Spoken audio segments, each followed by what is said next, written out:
Hello everyone. जो आज का हमारा लेक्चर है वो है थर्ड, और वो है हमारा नर्वस सिस्टम का। ठीक है ना, जो हम ड्रग्स पढ़ रहे थे वो पढ़ रहे थे हम नर्वस सिस्टम के। ठीक है, तो देखो उसमें हमने जो पढ़ रखा था वो हमने एनाल्जेसिक जो था उसमें हम जो टाइप्स पढ़ रहे थे क्लासिफिकेशन। तो उसमें जो हमने पढ़ा था वो पढ़ा था हमने एनसेट। ठीक है ना, एनसेट देखो एनसेट में पढ़ा था हमने जो उसके भी क्लासिफिकेशन थे अंदर, है ना। जैसे कि सिलेक्टिव, नॉन सिलेक्टिव, प्रेफरेंशियल, है ना, वो सारे थे। और इसमें एक और था जो एनाल्जेसिक एंटीपायरेटिक, है ना, वो वाला था उसमें। और उनके बारे में हमने ड्रग्स भी पढ़ी थी अंदर, जो कि जैसे कि एस्पिरिन है, निमेसुलाइड है, और ये सारी ड्रग्स कंप्लीट कर ली थी। ठीक है, वो हमारा फर्स्ट टाइप था। ठीक है, अब जो वो सेकंड टाइप है वो है हमारा ओपियोइड। ठीक है ना, ओपियोइड जिनको हम बोलते हैं नार्कोटिक्स। ठीक है ना, नार्कोटिक्स या फिर ओपियोइड। ठीक है, उसमें हमने देखो जो हमारा हमने जो पढ़ा था उसमें प्रेफरेंशियल हो गया या फिर सिलेक्टिव, नॉन सिलेक्टिव, उसमें कॉक्स था, कॉक्स वर्क कर रहा था। जो कॉक्स था, क्या बोलते हैं कॉक्स को, साइक्लो ऑक्सीजनेस। ठीक है ना, वो था। तो मतलब उसमें जो था उसके दो टाइप थे, सी वो मतलब कॉक्स वन और कॉक्स टू। ठीक है, ऐसा था। ठीक है ना, कॉक्स वन था थर्मोक्सिनेज था, और कॉक्स टू था उसमें जो प्रोस्टाग्लैंडिन था। ठीक है ना, जो जो उसका प्रोडक्शन कर रहा था। ठीक है, उसमें वो कह रहा था उसमें पेन, और जो पेन वगैरह है, इन्फ्लामेशन है, फीवर हो, वो उसके रेस्पॉन्सिबल हो रहा था। हम उसको इनहिबिट कर देंगे तो क्या हो रहा था, उसको जब इनहिबिट करने के बाद वो है ना इन्फ्लामेशन, पेन और जो मतलब वो चीज़ें हैं बिल्कुल कम हो जाएंगी, है ना। तो मतलब उसका जो रिड्यूस कर देगा उसको। ठीक है ना, जो ड्रग्स थी, है ना, वो चीज़ हमने स्टडी की थी। तो देखो अब जो हमारा जो सेकेंड हमारा टाइप है उसमें इसमें है ओपियोइड। ठीक है ना, ओपियोइड या फिर नार्कोटिक। ठीक है ना, तो देखो हम इसको डिस्कस करेंगे। ठीक है, देखो लगता है मुझे आपको समझ में नहीं आया होगा, क्योंकि मैं डायरेक्ट बता रहा हूँ कि मेरे सामने लिख के बताता हूँ। ठीक है, जो पीछे हमने पढ़ रखा है। ठीक है, एक मिनट रुको। देखो जो हमने एनसेट जो क्लासिफिकेशन पढ़ा था, ठीक है, हमने पढ़ा था एनसेट। ठीक है ना, एनसेट का जो क्लासिफिकेशन था इसमें तीन मतलब चार थे। ठीक है ना, एक था मतलब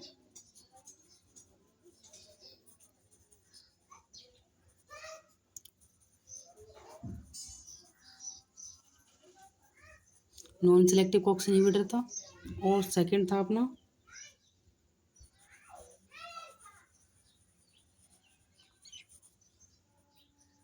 प्रेफरेंशियल कॉक्स इनहिबिटर, और जो थर्ड था अपना वो था सिलेक्टिव। ठीक है, सिलेक्टिव कॉक्स इनहिबिटर। ठीक है, और इसमें एक और था फोर्थ, जो था अपना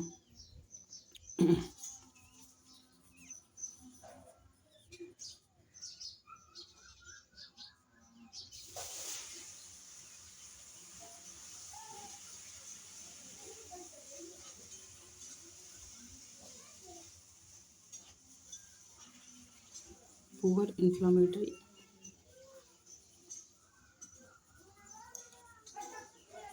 एक्शन। ठीक है,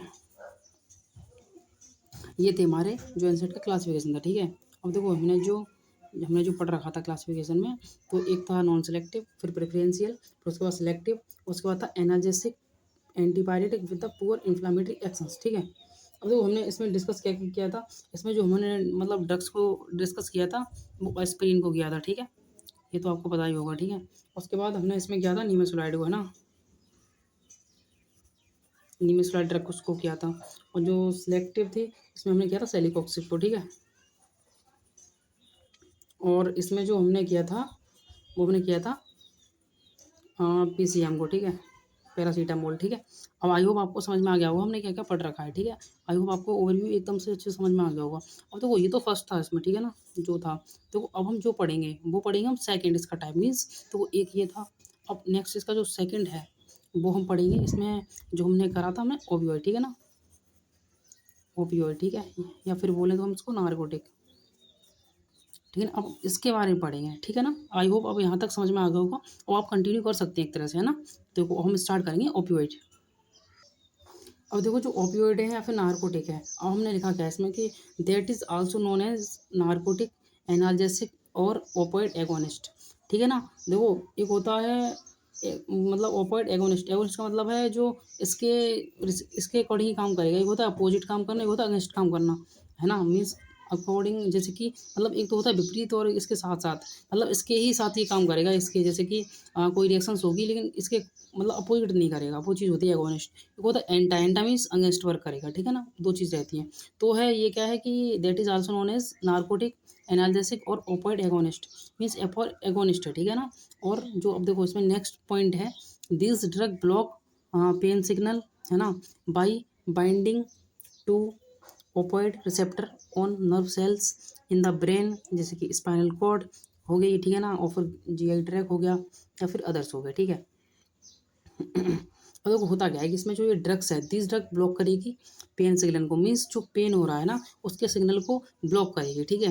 कैसे करेगी? Binding to the opioid receptors, bind करेगी, बाइंड हो जाएगी ओपोइड रिसेप्टर से, और कौन किस पे? ऑन द नर्व सेल्स पे, ठीक है ना। जो नर्व सेल कहाँ से होती है? अपने ब्रेन से, ठीक है ना, ब्रेन, स्पाइनल कॉर्ड या जीआई ट्रैक हो गई, ठीक है ना, वहाँ वहाँ से, ठीक है। तो ये ऐसे उस पर वर्क करेगी, उसके पेन के जो सिग्नल है उसको ब्लॉक करके, और बाइंड होके किस पे? ओपोइड रिसेप्टर पे, ठीक है। अब देखो उसका जो नेक्स्ट पॉइंट है वो हमने लिखा है कि some opioid may also be used to treat cough and diarrhoea. देखो यहाँ पे ये पॉइंट ये कह रहा है कि कुछ जो ओपोइड हैं, ठीक है, वो क्या करती हैं कि यूज़ करते हैं हम ट्रीट करने में कफ और डायरिया को, ठीक है। अब देखो हम इसके बाद मतलब इसके क्लासिफिकेशन की बात करेंगे। इसका जो क्लासिफिकेशन है वो 3 टाइप से ओपोइड का, ठीक है ना। ओपियोइड जो है अपने, एक है नेचुरल, एक है सेमी सिंथेटिक, और एक है सिंथेटिक। देखो नेचुरल ये तो प्योर नेचुरल है, ठीक है ना, प्योर, ये चीज़ लिख लेना, ठीक है, 1 मिनट को। देखो जो ये है ना, ये प्योर प्योर नेचुरल है, ठीक है, ठीक है, क्योंकि ये नेचुरली है, ओके। और देखो जो सेमी सिंथेटिक है वो क्या है? नेचुरल प्लस आर्टिफिशियल, ठीक है ना, ओके। अब देखो अगर हम बात करें सिंथेटिक, ये टोटली मतलब जो है प्योर केमिकली है, ठीक है ना, प्योर केमिकली।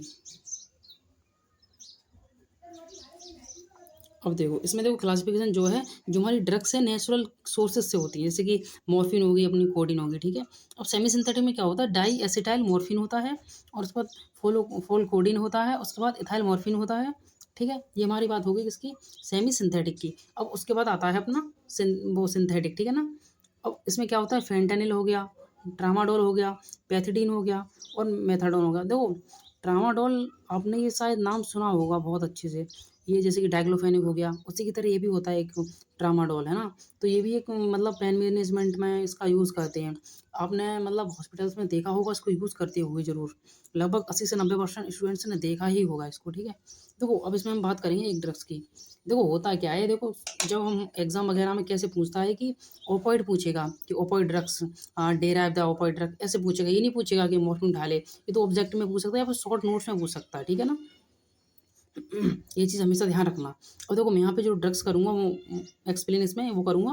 देखो एक नेचुरल की करेंगे, एक सेमी सिंथेटिक की करेंगे, एंड एक एक करेंगे हम सिंथेटिक्स की, ठीक है। क्योंकि इससे ये रहेगा कि आप देखो एग्जाम्पल में ये सारा मतलब क्लासिफिकेशन लिख देना, उसके बाद क्या है कि आप सिर्फ एक ड्रग्स का क्लासिफिकेशन लिख दो आराम से, है ना, मतलब कि इसको एक्सप्लेन कर दो बस, है ना। कोई ओपोइड्स जो हम पढ़ रहे हैं उसमें जो जैसे कि पहले ओपोइड के बारे में लिख दिया, उसके बाद क्लासिफिकेशन लिख दिया, है ना। उसके बाद जैसे कि जो जो चीज़ें हैं इसको मतलब लिख के ड्रग्स जितनी होती हैं उसके बाद एक एक डिफाइन कर दी, अगर लॉन्ग में आता है तो ऐसा कर दो, अगर 5 नंबर में आ रहा है तो थोड़ा थोड़ा लिख दो, है ना। लगभग मतलब इतना हो जाए कि आप उतने मार्क्स गेन कर जाओ, है ना। ये चीज़ ध्यान रखना। तो देखो अब हम बात करेंगे मॉर्फिन के बारे में, ठीक है। देखो अब आती है अपनी मॉर्फिन ड्रग, ठीक है। मॉर्फिन ड्रग क्या है? ये इट इज़ अ नेचुरल होती है, ठीक है ना, ये एक नेचुरल है। नेचुरल सोर्सेज से प्राप्त करते हैं इसको, ये भी बोल सकते हैं, ठीक है ना। और देखो उसमें लिखा है first line, it is a opioid analgesic use for the moderate to severe pain relief. देखो जो ओपोइड है इसका यूज़ करते हैं हम जो मॉडरेट, देखो एक माइल्ड मॉडरेट सीवियर जो पेन होते हैं, ये मॉडरेट से सीवियर हो रहा है, ठीक है, मतलब बहुत ज़्यादा पेन हो रहा है, उसके लिए हम यूज़ करते हैं एनाल्जेसिक को, ठीक है। और नेक्स्ट पॉइंट है, this drug derive from natural substance found in the opium poppy plant। जो मतलब देखो ये मॉर्फिन है हम कौन से प्लांट से ले रहे हैं? जो ओपियम पॉपी प्लांट है वहाँ से इसको ले रहे हैं, ठीक है ना।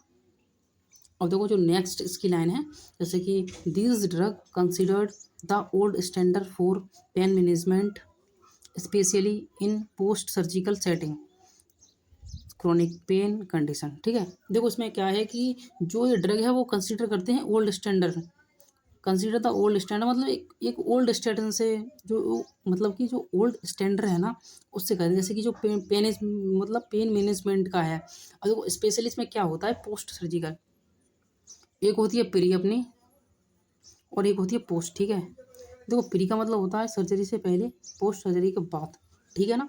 अब देखो सर्जरी के बाद जो पेशेंट को पेन हो रहा है, जैसे कि मान लो किसी की सर्जरी हुई है ना, किसी भी चीज़ की हुई, एब्डोमेन मान लो, कुछ भी मतलब हुई, तो क्या होगा अगर उसको पेन होता है तो मॉर्फिन ड्रग्स दे रहे हैं, ठीक है ना, ऐसे है। अब देखो उसमें जो नेक्स्ट दे रखा है, इसमें बोला है कि क्रोनिक पेन कंडीशन, अगर कोई क्रोनिक पेन कंडीशन है तो वहाँ पे देंगे, ठीक है ना। तो ये हो अपना इंट्रोडक्शन हो गया अपना, ठीक है ना, इंट्रोडक्शन, या फिर इसको बोल सकते हैं it is I use to the. हाँ देखो यहाँ से डेफिनेशन भी बना सकते हो, ठीक है ना। अब हम बात करेंगे मैकेनिज्म ऑफ एक्शन की, ठीक है ना। मैकेनिज्म ऑफ एक्शन क्या है, अपनी जो ड्रग्स है मॉर्फिन, ठीक है। देखो मॉर्फिन ड्रग जो है वो एक्ट किस पे करेगी, पहले देखो रिसेप्टर्स होते हैं, ठीक है ना, सभी मतलब रिसेप्टर्स होते हैं अपनी बॉडी में, जैसे को किसी को इनिबिट करना, किसी को मतलब कि देखो रोकना, किसी को रिलीज करना, ये बहुत बड़ा मतलब रोल प्ले करता है अपनी बॉडीज में, क्योंकि इनसे ही सब कुछ होता है ड्रग्स का।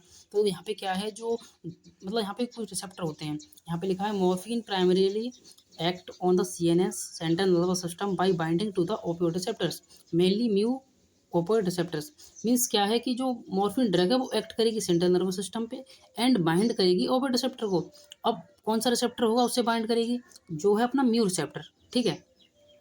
तो देखो यहाँ पे मैं ना कुछ रिसेप्टर बताऊंगा, क्योंकि ये जो पूरी मॉर्फिन जो मतलब जो पूरा ओपियोइड है ना, ओपियोइड्स जो हैं ये मतलब सारे रिसेप्टर्स पे ही डिपेंड है, इनकी जो मैकेनिज्म ऑफ एक्शन है, ठीक है। तो मैं इसको है ना भी देखो ठीक से बता दूंगा कि मतलब जो रिसेप्टर्स कौन कौन से होते हैं, ठीक है ना, और उनमें बता दूंगा थोड़ा बहुत कि क्या क्या इनका काम होता है, ठीक है ना।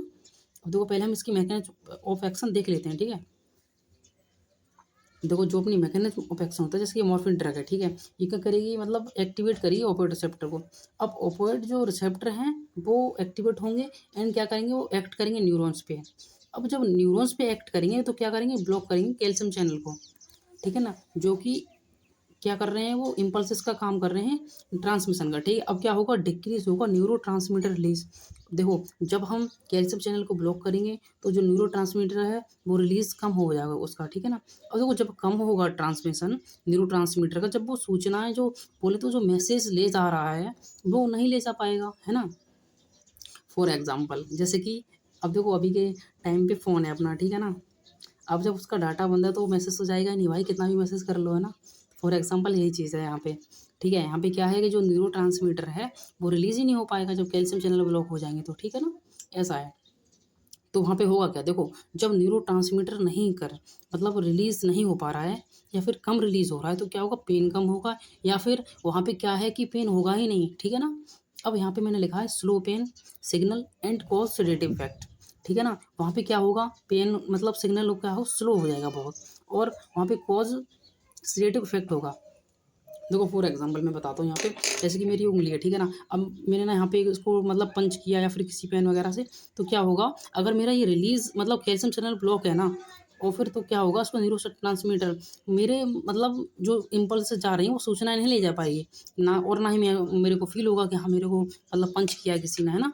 तो ऐसी चीज़ें हैं यहाँ पे, ठीक है। तो मेनली ये क्या वर्क कर रहा है, सीएनएस पे वर्क कर रहा है ना, और म्यू रिसेप्टर कर रहा है। म्यू रिसेप्टर क्या करते हैं, एक्टिवेट करते हैं ओपियोइड रिसेप्टर को, और वो क्या करते हैं, वो एक्ट करते हैं न्यूरॉन्स पे।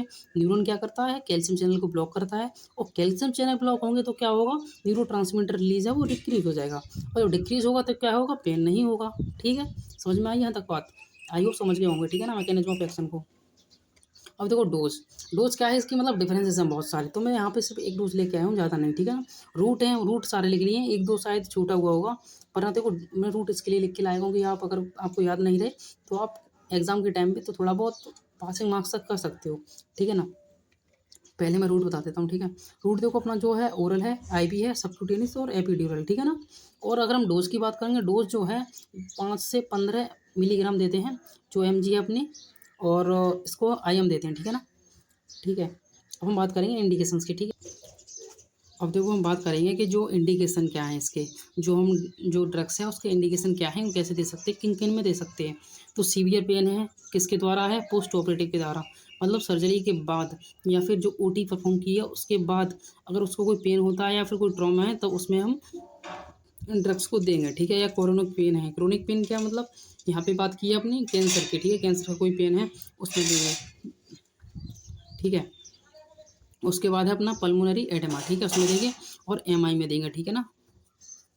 ओके, अब देखो कॉन्ट्रा इंडिकेशन आते हैं इसके बाद। कॉन्ट्रा इंडिकेशन का मीन्स होता है किस किस में हम इस ड्रग को नहीं देंगे, ठीक है। सीवियर ओबेसिटी, मोटापा ज़्यादा है किसी को, है ना, या फिर अस्थमा है किसी को, बोले तो रेस्पिरेटरी रिलेटेड कोई मतलब दिक्कत है, अस्थमा वगैरह है, तो उस पे नहीं देंगे। शॉक, ठीक है, shock means inadequate blood supply होती है, ठीक है ना, सिस्टम को जाती है। और फिर उसके बाद है अपना रेस्पिरेटरी या फिर रेनाल हेपेटिक डिसीज़ कोई भी है, ठीक है, तो उसमें हम ड्रग्स को नहीं देंगे, ठीक है।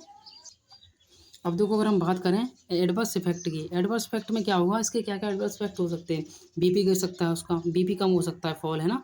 और फिजिकल डिपेंडेंसी या फिर विड्रॉल सिग्नल्स, मीन्स ये है इसका कि अगर इसकी अगर ओवर डोज देते हैं पेशेंट को, है ना, ओवर डोज देंगे तो फिजिकल डिपेंडेंसी हो जाएगी। डिपेंडेंसी मतलब कि बोलते हैं कि लत लग जाती है एक तरह से उसकी, मतलब वो बार बार उस चीज़ को चाहेगा, है ना, ऐसा हो जाएगा अगर वो ज़्यादा डोज लेता है या फिर ज़्यादा उसका यूज करता है ना, ओवर यूज या ओवर डोज, है ना, बोलते हैं ना, तो ये चीज़ रहेगी इस यहाँ पे जो इसका इफेक्ट देखने को मिलेगा पेशेंट के अंदर। अब साइनोसिस रहेगा, ठीक है ना। उसके बाद देखो यहाँ पे आते हैं रोल ऑफ नर्स। आपने तो मतलब लोग ठीक से करते नहीं उस चीज़ को है। मैं बोलता हूँ कि आप लोग थोड़ा बताया करो इन चीज़ के बारे में कि रोल ऑफ नर्स क्या क्या रहेंगे। तो देखो अब होगा क्या यहाँ पे, जो मॉर्फिन ड्रग है उसके रोल ऑफ नर्स क्या रहेंगे। फर्स्ट टाइम मैंने यहाँ पे लिखा है कि assess the contraindication before administration morphine. देखो यहाँ पे पहले असेस करना है कि पेशेंट के अंदर क्या क्या कॉन्ट्राइंडिकेशन है अगर हम ड्रग्स को दे रहे हैं तब, ठीक है ना। क्योंकि कोई अगर कॉन्ट्राइंडिकेशन है भाई और उसको प्रॉब्लम हो, बहुत ज़्यादा दिक्कत हो जाएगी उसको, है ना, ये ड्रग्स देंगे कॉन्ट्राइंडिकेटेड है तो हमें ये सब चीज़ें देखनी चाहिए यहाँ पे, ठीक है ना। और जो अपना सेकंड पॉइंट है यहाँ पे, monitor closely patient vital signs. Vital sign हमें क्लोजली मॉनिटर कर रहे हैं, करना है, ठीक है ना। अभी ड्रग नहीं देनी है, मतलब पहले हमें कॉन्ट्राडिक्शन देखना है और वाइटल साइन भी देखने हैं, उसके बाद ड्रग्स वगैरह को देंगे, ठीक है ना। और एडमिनिस्टर करेंगे मॉर्फिन को एज प्रेस्क्राइब, जो हमें प्रेस्क्राइब की हुई है वो हमें मतलब एडमिनिस्टर करनी है, ठीक है। इंश्योर करना है करेक्ट डोज क्या है और रूट क्या है उसका और फ्रीक्वेंसी क्या है, ठीक है। ये सारी चीज़ें हमको मतलब कि असेस करनी है सारी चीज़ें, ठीक है ना। और इंश्योर करना है कि हम करेक्ट डोज दे रहे हैं या फिर क्या उसका रूट है, वो सारी चीज़ें देखनी है हमको, ठीक है ना। ये उसका हो गया रोल ऑफ नर्स। और भी सारे रोल ऑफ नर्स हैं लेकिन यहाँ पे सिर्फ मैंने इंपॉर्टेंट रोल ऑफ नर्स की बात की है, ठीक है। अब देखो अपना जो इसमें जो ड्रग्स थी अपनी, ठीक है, जो सेमी सिंथेटिक में थी, ठीक है ना। सेमी सिंथेटिक में कौन सी थी, मतलब दो तीन थी लिखाई थी मैंने। डाइएसिटाइल मॉर्फिन हो गया या फिर एथाइल मॉर्फिन है उसमें भी, है ना, फोलोकोडिन भी है, मतलब और भी ये ड्रग्स है ना जो लिखाई हैं। अब देखो इसमें क्या है कि जो हम यहाँ पे डिस्कस करेंगे वो करेंगे हम डाई एसिटाइल मॉर्फिन ड्रग्स, ठीक है ना, या फिर इसको हम बोलते हैं मॉर्फिन डाई एसिटेट्स और यहाँ पे इसको हीरोइंस भी बोलते हैं, है ना। तो देखो इसमें जो लिखा है, these drug are 6 time more potent than morphine, means ये है कि जो शक्तिशाली या पावरफुल ड्रग है 6 गुना है इससे, ठीक है ना, किससे, मॉर्फिन से, ओके। अब इसमें नेक्स्ट पॉइंट लिखा है, that is commonly known as heroins, है ना, हीरोइन के नाम से इसको जानते हैं ड्रग्स को, ठीक है ना। और इसका जो नेक्स्ट पॉइंट है, अब लोग यहाँ पे जो नेक्स्ट पॉइंट है अपना, heroine is also known for its high potential for addiction and dependence. Means ये है कि अगर हम इसके मतलब हाई मतलब इसके यहाँ लिखा है हाई पोटेंशियल में देंगे इस ड्रग्स को तो ये क्या होगा, एडिक्शन होगा इसका, ठीक है ना। मीन्स ये है कि एडिक्शन लत लग जाती है इस चीज़ की। एंड ये है जो डिपेंडेंसी हो जाएगी, ठीक है, जैसे कि फिजिकल डिपेंडेंसी हो गया, मतलब पेशेंट डिपेंड हो जाएगा इस पे, इसको लेगा तब उसको प्लीजर होगा, ठीक है ना, मीन्स उसको अच्छा लगने लगेगा। जैसे कि एल्कोहल हो गई अपनी, ठीक है ना, है ना, तो उसको लेता है ना तो क्या कहते हैं उसको, एडिक्ट हो जाता है, उस पर फिजिकल डिपेंडेंसी हो जाती है उसकी। तो ये चीज़ रहेगी यहाँ पे, ठीक है ना। और उसके बाद मैं इसकी बात करूँगा मैकेनिज्म ऑफ एक्शन की, है ना। मैकेनिज्म ऑफ एक्शन जो है इसमें क्या होता है देखो, अब देखो मैकेनिज्म ऑफ एक्शन की बात करेंगे, ये बाइंड होते हैं ओपियोइड रिसेप्टर पे। तो वो ये जो मतलब कि जो क्लासिफिकेशन है ना, ये मतलब सभी एक ही क्लास की ड्रग है मॉर्फिन की, तो जो रिसेप्टर होगा ओपियोइड का ही रिसेप्टर होगा, ठीक है ना। फर्स्ट इसमें बात किया मैंने म्यू ओपियोइड रिसेप्टर और इसका रैपिड कन्वर्जन टू मॉर्फिन, ठीक है ना, रैपिड कन्वर्जन होगा वो मॉर्फिन में। और एक है इसका जो म्यू ओपियोइड रिसेप्टर का, ठीक है। अब होता क्या है यहाँ पे, जो हीरोइन होगा जो ड्रग्स है वो बाइंड होगी म्यूजिक रिसेप्टर पे, कहाँ कहाँ, और जो जैसे कि अपने जो कौन कौन से एरिया हैं, जैसे ब्रेन, स्पाइनल कॉर्ड और अदर्स एरिया पे, ठीक है ना। और रैपिड कन्वर्जन होगा मॉर्फिन का, कहाँ होगा कि मेटाबोलाइज होगी मॉर्फिन में, ठीक है ना, टू मॉर्फिन, और which is responsible it analgesic and euphoria effect. Euphoria होता है एक्सेसिव हैप्पीनेस होता है शायद।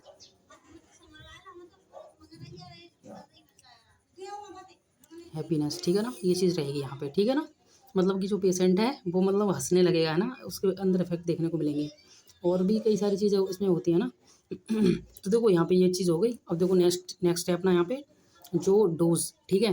देखो डोज इसकी मतलब बोले तो कई सारे हैं, हम इसको TDS दे सकते हैं एक दिन में, लेकिन यहाँ पे क्या है, हम मैक्सिमम ज़्यादा से ज़्यादा डोज हम सिर्फ 1000 mg से पर डे दे सकते हैं। अब देखो अगर हम बात करेंगे इसमें इंडिकेशन की, ठीक है, जो हम डाइएसेटाइल मॉर्फिन पढ़ रहे थे, तो इंडिकेशन की बात करेंगे इसमें, ठीक है। इंडिकेशंस क्या है कि तो मतलब रिलीफ करेगा of severe pain associate with the surgical procedures. Means ये है कि जो सर्जिकल प्रोसीजर्स जो कर रहे हैं उसमें है ना ये रिलीफ करेगा, ठीक है, जो पेन हो रहा है, ठीक है। कंसिडर डाइजेस्टल मॉर्फिन, ठीक है ना, और डिस्निया होगा इससे, ठीक है ना, और मायोकार्डियल इन्फेक्शन, तो इसमें हम दे सकते हैं ड्रग्स को, ठीक है ना, डिस्निया में भी देंगे। और है जो MI, इसमें भी हम ड्रग्स को दे सकते हैं, ठीक है। अब कॉन्ट्राइंडिकेशन क्या रहेंगे इसके, कॉन्ट्राइंडिकेशन की बात करें हम तो क्या रहता है कि रेनल फेलियर हो सकता है ना, उसको नहीं देना। और इंक्रीज इंट्राक्रेनियल प्रेशर, ठीक है ना, इंट्रा क्रेनियल, ठीक है, जो प्रेशर है ना अपना, उसमें ड्रग्स को नहीं देना है, ठीक है, अगर किसी का बढ़ा हुआ आ रहा है, ठीक है ना। और केमिकल किसी को टॉक्सिसिटी है तो उसको नहीं देना। और देखो केमिकल टॉक्सिसिटी ये देखो यहाँ पे हो रहा है, ठीक है ना। अब देखो जो मैंने ड्रग्स जो अभी बताई थी आपको सेमी सिंथेटिक, ठीक है। सेमी का मीन्स क्या था कि जो नेचुरल है प्लस उसके अंदर क्या है आर्टिफिशियल। मीन्स ये है कि वो जो ड्रग है ना वो केमिकल भी है और कैसी है नेचुरल भी, मतलब दोनों सोर्सेज से बनाई गई है। तो यहाँ पे जो केमिकल के द्वारा टॉक्सिसिटी हो रही है तो यहाँ पे कॉन्ट्राइंडिकेशन जो दे रखा है, ठीक है ना। तो यहाँ पे हमको ड्रग्स का जो ड्रग है डाइजेस्टल मॉर्फिन वो देनी नहीं है, ठीक है। तो देखो अब हम यहाँ पे बात करेंगे साइड इफेक्ट की। हम देखो जो हमारे साइड इफेक्ट है यहाँ पे ये पहला लिखा है कि लॉसिंग कॉन्शियसनेस, जो पेशेंट है वो कॉन्शियसनेस अपनी खो सकता है, ठीक है ना, मीन्स जो पेशेंट है अनकॉन्शियस हो सकता है, ठीक है ना। सीधी बात ये दे रखी है यहाँ पे। सीजर्स आ सकते हैं, कन्वर्जन मतलब इसको भी बोल सकते हैं और अथवा हम लिख सकते हैं, ठीक है ना। ये चीज़ है दोनों का मतलब सीजर आएंगे उसको और कन्वर्जन, ठीक है ना। और देखो रोल ऑफ नर्स, आप लोगों को मैंने बोला कि आप कमेंट में बताना ये सारी चीज़ें। देखो आप जब तक आप थोड़ा बहुत नहीं करोगे अपनी तरफ से तब तक रेस्पॉन्स नहीं आएगा ना, तब तक मुझे कैसे पता पड़ेगा कि आप समझ पा रहे हो कि नहीं, है ना। तो वो चीज़ है कि आप थोड़ा उस चीज़ को कोऑर्डिनेट करो उस चीज़ को, है ना। जो बोलते हैं ना बाइंडिंग एक रहती है कि मतलब मैं बता रहा हूँ उस चीज़ को आप भी रेस्पॉन्स करो कि आपको समझ में आ रहा है कि नहीं, है ना। तो बहुत सारी चीज़ें हैं। अब देखो रोल ऑफ नर्स यहाँ पे है patient assess the patient opioid use disorders, assess करना है जो मतलब कि ओपियोइड डिसऑर्डर है जो पेशेंट को, ठीक है ना, विद दे रखा है इसमें। उसके बाद है use heroine for physical and psychological dependency. अब देखो यहाँ पे जो दे रखा है ना, यहाँ पे भी क्या होगा फिजिकल और साइकोलॉजिकल डिपेंडेंसी हो जाएगी, तो वो मानसिक रूप से और शारीरिक रूप से है ना उस पर डिपेंड हो जाएगा, लत लग जाती है ना, ऐसे है ना, ठीक है। अब प्रोवाइड सपोर्ट, पेशेंट को सपोर्ट प्रोवाइड करानी है, एजुकेट कराना है पेशेंट को, क्या एजुकेट कराना है कि हीरोइंस क्या है, इसके मतलब साइड इफेक्ट क्या है, कॉन्ट्राइंडिकेट क्या है इसके, वो भी बता देने हैं उसको, ठीक है। और क्या क्या हो सकता है, फिजिकल डिपेंडेंसी कैसे हो सकती है वो भी बता देनी है उसको, ठीक है। एंड उनके फैमिली मेम्बर्स को भी बता देना है, जिससे कि अगर कोई प्रॉब्लम होती है पेशेंट को बाद में तो जिससे कि उनको पता लग सके कि हाँ ये किस वजह से हो रही है और किस वजह से उसका साइड इफेक्ट है, ठीक है ना। वो चीज़ उनके फैमिली मेम्बर को पता पड़े, ठीक है। एंड यहाँ पे लिखा है मैंने about family about opioid use disorders, उसके बारे में बता देना, ठीक है। अब देखो ये हमारा हो गया सेमी सिंथेटिक में, ठीक है। अब देखो एक वो रहती है अपनी लास्ट में वो रहती है सिंथेटिक, जिसमें हमने पढ़ा था ट्रामाडोल, फेंटेनिल, मेथाडोन, है ना, और पैथिडीन, है ना। तो वो सारी थी। अब देखो यहाँ पे मैं इसको भी कवर कर देता हूँ, ठीक है ना, पैथिडीन को। पैथिडीन क्या है, pethidine is an opioid pain relief medicine है, ठीक है ना। This drug is less potent and short duration, मतलब कि जो है ये ड्रग है एक शॉर्ट ड्यूरेशन के लिए एक्शन के लिए यूज़ करते हैं, ठीक है ना। और इसका जो लेस पोटेंट है ना, इसका जो मतलब बोलें तो हम बोल सकते हैं कि जो जैसे कि हम इसको मतलब कि पोटेंशियल भी बोल सकते हैं, ठीक है ना। ये जो जैसे कि शक्तिशाली बोल सकते हैं ना, या फिर पावरफुल बोल सकते हैं ना, जो पोटेंट का मीन्स है, मीन्स ये कम मतलब कि शक्तिशाली ड्रग है, ऐसे बोल सकते हैं, या फिर पावरफुल बोल सकते हैं, लेकिन ये शॉर्ट ड्यूरेशन की यूज़ करते हैं इसको, ठीक है। ये चीज़ इसका मेन चीज़ है ना। अब देखो नेक्स्ट लाइन लिखा है मैंने, this drug has less complication, ठीक है ना। मतलब कि यह है कि जो ये ड्रग है ना एक लॉस मतलब लेस कॉम्प्लिकेशन रखती है, जो कॉम्प्लिकेशन होते हैं वो कम होंगे इसके, ठीक है ना, कम होंगे कॉम्प्लिकेशन, ठीक है ना। जो इसके हैं, जैसे कि नोजिया वोमिटिंग हो गई, are the less marked effect. इसमें जो देखने को मिलेंगे ये कम मार्क्स देखने को मिलेंगे, ठीक है ना। अब देखो उसके बाद है अपना these drugs sometime use to reduce labour pain in child birth. इसका जो यूज़ है पैथिडीन का, अब कभी समटाइम इसका यूज़ करते हैं लेबर पेन में, ठीक है ना। Labour pain in the child birth, जब चाइल्ड बर्थ होता है, ठीक है ना, उस टाइम। अब देखो इसकी मैकेनिज्म ऑफ एक्शन की बात करेंगे हम। देखो मैकेनिज्म ऑफ एक्शन वही रहेगी, बस थोड़ा बहुत चेंजेस रहेगा, वरना आप सेम टू सेम रहेगी, ठीक है ना। मैं यहाँ पे हर बार लिख के ला रहा हूँ तुमको, ये समझ लो। मैंने अपने हाथों से नोट्स बनाना बहुत टाइम लगता है इन चीज़ों में, और फिर उसको है ना मैं देखो हर हर एक की बिल्कुल सीक्वेंस से लिख के ला रहा हूँ, जिससे कि आपको कोई दिक्कत ना हो, आपको मतलब बार बार ढूंढने में मिले या ना मिले ना। बहुत सारी चीज़ें रहती हैं कि आप थ्योरी थ्योरी मिल जाएगी, लेकिन मैं पता है एक ग्राफ के थ्रू समझाना चाहता हूँ, जैसे कि आपको ईजी लैंग्वेज में और ईजी वर्ड्स लेके आता हूँ, जिससे कि समझ में आ जाए आपको अच्छे से एकदम, है ना। तो देखो अब देखो मैकेनिज्म ऑफ एक्शन जो है, ऑपोजिट रिसेप्टर पे बाइंडिंग होगी, ठीक है ना, बाइंडिंग करिए तो म्यू रिसेप्टर्स रहेंगे और एनाल्जेसिक इस पे जाएगा, ठीक है ना। और इसमें क्या होगा, म्यू रिसेप्टर है, बाइंड करेंगे कहाँ होंगे, ब्रेन स्पाइनल कॉर्ड पे, वही सारी चीज़ें हैं। एक्टिवेशन किसका होगा, म्यू ऑपोजिट रिसेप्टर का। ये देखो मॉर्फिन में ही पढ़ लिया था, फ्लूइड्स क्या करेगा, एनाल्जेसिक और पेन रिलीफ करेगा, ठीक है ना। ये चीज़ है इसकी। देखो अब हम इसके अगर डोज की बात करें, डोज तो वैसे बहुत सारी है इसकी, लेकिन मैं यहाँ पे सिर्फ आपको बताऊँ तो देखो फर्स्ट पॉइंट है अपना इसमें पोस्ट ऑपरेटिव पेन। इसकी पोस्ट ऑपरेटिव, पोस्ट बताया था मैंने, एक तो है प्री, एक होता है पोस्ट, ठीक है ना। ये जो पोस्ट का वाला पेन है, ठीक है, तो उसमें यूज़ करते हैं इसका 25 से लेके 100 mg, ठीक है ना। अब इसमें देखो लिखा है पाँच मतलब 50 से 150 mg एवरी 3 से 4 आवर एज नीडेड। इसका हम मतलब कि जो ड्रग्स है ये, हम इसको 50 से लेके 150 mg दे सकते हैं एवरी 3 से 4 घंटे में, ठीक है ना, एज नीड, अगर उसको नीड है। और मैक्सिमम ज़्यादा से ज़्यादा इसको दे सकते हैं 600 से 800 mg 24 घंटे में, ठीक है ना, बोल सकते हैं इन ए डे, ठीक है ना। ठीक है।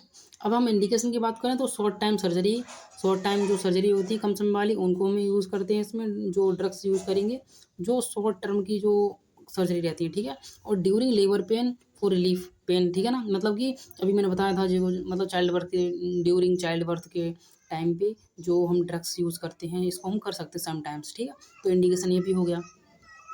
Use as a pre anaesthetic medication, use कर सकते हैं as a pre anaesthetic medication में, ठीक है। अब उसके कॉन्ट्राइंडिकेशन क्या रहेंगे, कॉन्ट्राइंडिकेशन भी कर लेते हैं कंप्लीट, ठीक है। देखो कॉन्ट्राइंडिकेशन क्या रहेंगे, डायबिटीज़ एसिडोसिस रहेगा, मतलब कि अगर हम इस ड्रग्स को देते हैं तो पेशेंट जो है वो कोमा में जा सकता है, ठीक है ना। और इसके बाद क्या है, अगर किसी पेशेंट का इंक्रीज हो रखा है आईसीपी, तो नहीं देनी drugs, means intracranial pressure, intracranial pressure, ठीक है, ओके। उसके बाद देखो इंट्राक्रेनियल प्रेशर या फिर मतलब कि हेड इंजरी, ठीक है ना, ओके, इसमें भी नहीं दे सकते हम। उसके बाद आता है अपना साइड इफेक्ट। साइड इफेक्ट की बात करेंगे तो इसमें देखो जो पैथिडीन जो प्रोड्यूस करेगी रेस्पिरेटरी डिप्रेशन, जो रेस्पिरेटरी डिप्रेस हो सकता है पेशेंट को, ठीक है, तो वो कर सकती है ये। उसके बाद हम बात करेंगे सीधा, अब जाएंगे हम नर्सिंग रोल्स पे या फिर नर्सिंग रेस्पॉन्सिबिलिटी पे, या फिर बोल सकते हैं इसको जो नर्सिंग केयर बोल सकते हैं एक तरह से, है ना, जो चीज़ रहती हैं। अब देखो हम क्या क्या है इसमें, असेस क्या करेंगे पहले, ठीक है। असेस करेंगे मेडिकल हिस्ट्री, पेशेंट ने कभी मतलब पहले दवा तो नहीं ली इस चीज़ की, या फिर उसका जो कॉन्ट्राइंडिकेशन तो नहीं है ना, बहुत सारी चीज़ें इसमें देख लेंगे कि शायद पेशेंट को कॉन्ट्राइंडिकेशन तो नहीं है इस ड्रग से, है ना। और हाइपर सेंसिटिविटी, बहुत सारी चीज़ें रहती हैं इस देखने को। अब देखो मैंने लिखा है कॉन्ट्राइंडिकेशन बिफोर एडमिनिस्ट्रेशन पैथिडीन, हमें एडमिनिस्टर करने से पहले चीज़ देख लेनी है कि उसको भाई कॉन्ट्राइंडिकेशन तो नहीं है इस अगर ड्रग्स देंगे तो, ठीक है। नेक्स्ट हम बात करेंगे मॉनिटर। मॉनिटर क्या करना है, पेशेंट के वाइटल साइन मॉनिटर करने हैं, पेन लेवल देखना है, उसमें मॉनिटर करना है कि कितना उसको पेन है, ठीक है। और देखो बाकी अब जो इसमें देखो मेन ओनली मैं यहाँ पे इंपॉर्टेंट लेके आता हूँ, बाकी और भी होती हैं बहुत सारी, है नर्सिंग रोल्स, नर्सिंग रिस्पॉन्सिबिलिटीज़ वगैरह, है ना, या रूल ऑफ नर्स, बहुत सारे और भी रहते हैं, आप उनको भी लिख सकते हैं, ठीक है ना। तो देखो अब देखो इतना हो गया, ठीक है। अब मैं बात करूँगा आगे, ठीक है। देखो अब हम बात करेंगे यहाँ पे जो मैंने बोला था ना, ये रिसेप्टर, देखो तुमने अभी ओपाइड वाले में सभी मैकेनिज्म ऑफ एक्शन देखेंगे क्लासिफिकेशन की, सभी में देखा होगा तुमने ओपाइड न्यू रिसेप्टर्स, ठीक है। तो उनके रिसेप्टर की बात करेंगे हम, ओपाइड रिसेप्टर, ठीक है। ये ना आप लिख लेना, ठीक है, बहुत इंपॉर्टेंट है, ठीक है। अगर आपको कभी आप किसी भी ओपाइड के जो ड्रग्स है अगर उसकी आपको मैकेनिज्म ऑफ एक्शन याद नहीं आ रही है, तो आप उसमें अगर किसी रिसेप्टर का नाम लिख के और उसको अगर बना के भी लिख दोगे ना, तब भी आपको अच्छे नंबर मिल जाएंगे, ठीक है ना। तो ये चीज़ बहुत इंपॉर्टेंट है, एंड हमको नॉलेज के लिए पता भी होना चाहिए कि कौन कौन से रिसेप्टर्स होते हैं, ठीक है। तो हम बात करेंगे यहाँ पे ओपियोइड रिसेप्टर, ठीक है। Opioid receptor. ओके, देखो जो फर्स्ट रहता है अपना, हम इसको म्यू बोलते हैं, ठीक है ना, म्यू रिसेप्टर, ठीक है। ओके, और जो सेकंड रहता है अपना, उसमें हम बोल सकते हैं कप्पा, ठीक है, कप्पा, या फिर हम इसको देखो मतलब कि बना के लिख सकते हैं, ठीक है ना, कि ये रिसेप्टर, ठीक है। और जो थर्ड रहता है अपना, वो रहता है डेल्टा, ठीक है ना। हाँ, डेल्टा कैसे बनता है, ठीक है, इसमें लिख दे रहा हूँ डेल्टा, ठीक है। ये साथ के साथ लिख लेना, ठीक है, बहुत इंपॉर्टेंट है। Okay, delta receptor. ओके, यहाँ तक समझ में आ रहा होगा सभी को। थोड़ा मतलब उल्टा हो गया है, ठीक है, इससे कोई मतलब समझना चाहिए बस, ठीक है। थोड़ा तिरछा हो गया, कोई दिक्कत नहीं है, ठीक है। अब देखो होता क्या है इसमें। अब देखो जो फर्स्ट वाला है, तो it is found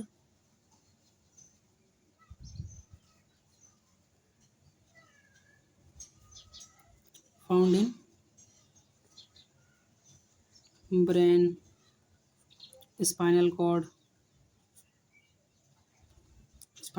and GI tract, ठीक है।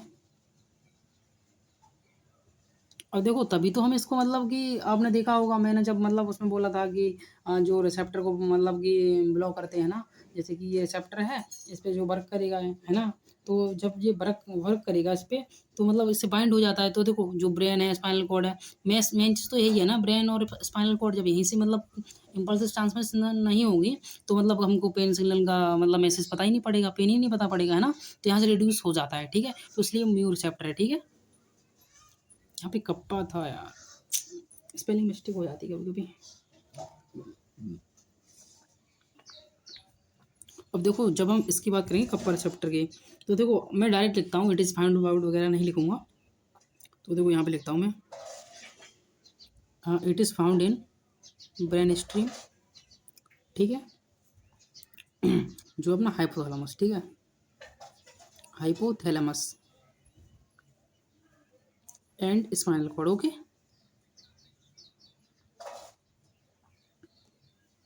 यहाँ तक समझ में आ गया होगा कम से कम। और देखो इसमें क्या होता है कि जो कप्पा रिसेप्टर होता है, वो इसका फंक्शन क्या रहेगा, मतलब कि ये प्रोड्यूस करता है मॉडरेट एनाल्जेसिक को, ठीक है ना। और इसमें ये कॉज करता है डिस्पोरिया होगा, ठीक है ना, डिस्पोरिया मीन्स एक्सेसिव एक्सेसिव। चलो ये मैं टर्म यहाँ पे लिख देता हूँ ना, स्पेलिंग थोड़ा देख लेना। ओके, डिस्फोरिया, इसका होता है एक्सेसिव सैडनेस, ठीक है, एक्सेसिव सैडनेस। ओके, ये समझ में आ रहा होगा आपके, है ना। अब देखो उसके बाद जो अपना आता है, वो आता है डेल्टा रिसेप्टर। अब देखो डेल्टा रिसेप्टर जो है, इट इज़ फाउंड, ठीक है ना, या फिर इट इज़ प्रेजेंट, हम ये भी लिख सकते हैं। कहाँ कहाँ होंगे, लिम्बिक सिस्टम में, limbic system and spinal cord, ठीक है, स्पाइनल कॉर्ड। ओके, और देखो इसमें होता क्या है कि जो मतलब ये क्या करेगा, रेगुलेट करेगा, ठीक है, रेगुलेट क्या करेगा, इमोशन को, ठीक है ना, किसको, इमोशन को रेगुलेट करेगा। ओके, ठीक है। देखो आज हमने जो बात की है, वो हमने मतलब कि जो अपना था ओपियोइड, है ना, ओपियोइड थे अपने, कंप्लीट कर लिए, ठीक है, एक तरह से पूरे। और इसके मतलब जो रिसेप्टर हैं वो भी हमने बताए हैं, क्योंकि अगर आपको कभी कभी क्या होता है कि देखो कभी हो जाता है कि स्ट्रेस की वजह से, एंजाइटी की वजह से बहुत सारे लोगों को ना मतलब भूल जाते हैं कि अब इसकी मैकेनिज्म ऑफ एक्शन क्या है।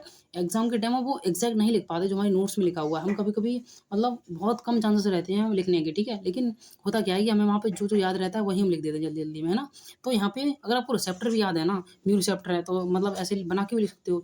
जैसे कि आपको पता है ब्रेन और स्पाइनल कॉर्ड में और जीआई ट्रैक में मतलब होता है ये, तो मतलब कि जैसे कि ओपोइड रिसेप्टर हुआ, उसके बाद लिखा म्यू रिसेप्टर बाइंड हो जाएंगे, उसके बाद गया स्पाइनल कॉर्ड पे, उसके बाद न्यूरो ट्रांसमिशन पल्सेस हैं वो मतलब डिक्रीज हो जाएंगे, उसके बाद क्या है कि मतलब पेन मतलब लो हो जाएगा, पेन का लेवल, है ना, ऐसे बना के लिख सकते हो आराम से, ठीक है ना।